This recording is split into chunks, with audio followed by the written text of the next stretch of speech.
Have you ever walked into a room and seen something so out of place it just grabs your attention?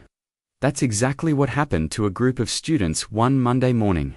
They walked into their classroom, and there, right at the front, next to their teacher's desk, was an empty chair. Not just any chair, but a single, solitary chair that wasn't there on Friday. The students shuffled to their seats, whispering and pointing. What's the chair for? Is someone new coming? Maybe it's a punishment chair. The classroom buzzed with speculation. Finally, a brave student named Lily raised her hand. "Teacher," she asked, her voice cutting through the chatter, "why is there an empty chair in our classroom?" The teacher smiled, a warm, knowing smile that always meant a lesson was coming. "I'm so glad you asked, Lily. This chair isn't for a new student, and it's certainly not for punishment. This chair is for a very special guest who visits us every single day." The students looked at each other, completely baffled. A special guest, every day.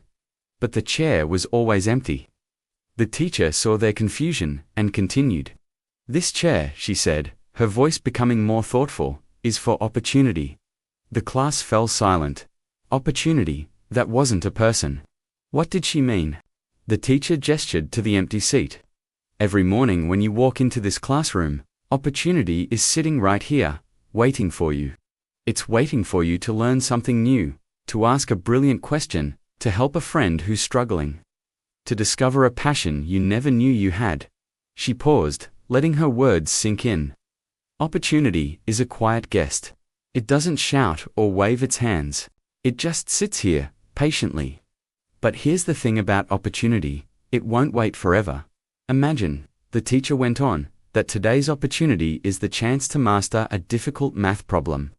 If you spend the lesson doodling, talking to your friend, or just staring out the window, what happens?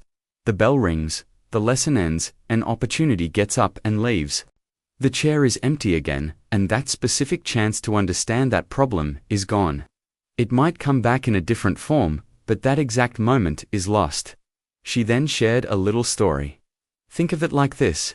There was once a young boy who dreamed of being a great musician. One day, a famous musician came to his town and offered free lessons for one afternoon.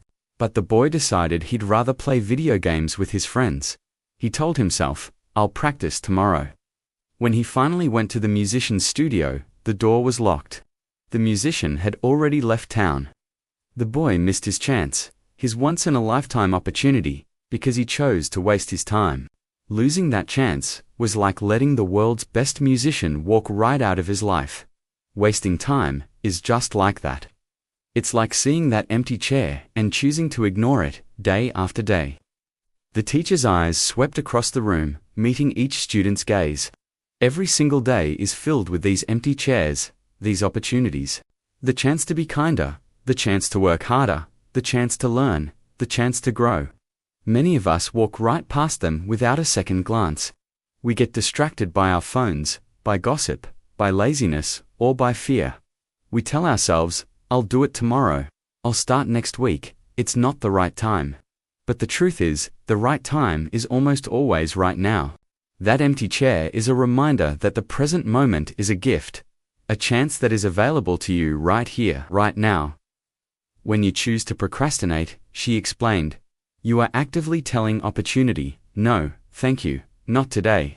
And opportunity, being a polite guest, will respect your wishes and leave.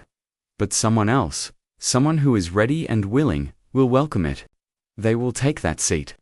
They will seize that chance you just let slip through your fingers. The students were no longer looking at the chair as just a piece of furniture. They saw it for what it represented. It was a symbol of every chance they had, and every chance they might miss. So, what is the moral of this empty chair? The teacher asked, her voice soft but firm. The moral is that time is our most valuable, non-renewable resource. Every second that ticks by is a second you can never get back. Wasting time isn't just about being unproductive, it's about actively losing opportunities that could change your life. Do you want to be the person who looks back on their life and sees a long line of empty chairs, a trail of missed chances and what-ifs? Be the person who sees that chair and rushes to sit in it. Be proactive, be curious, be brave, she concluded. From now on, whenever you see an empty chair, I want you to think about this. Ask yourself, what opportunity is waiting for me right now? Is it a chance to mend a friendship? To start that project I've been putting off? To learn that skill I've always wanted? Don't let your special guests leave without acknowledging it. Seize your opportunities, because wasting time is the same as losing the chances that shape your future. The classroom was quiet, but it was a different kind of quiet now. It was a thoughtful, reflective silence. The empty chair at the front of the room was no longer just an object. It was a powerful, daily reminder that every single day holds a new promise, a new chance, waiting to be taken. And it's up to each of us to decide whether we let it remain empty or if we choose to take a seat. Thank you so much for watching. If this story resonated with you, please hit that like button and subscribe to the channel for more content that makes you think. We'd love to have you in our community. See you in the next video.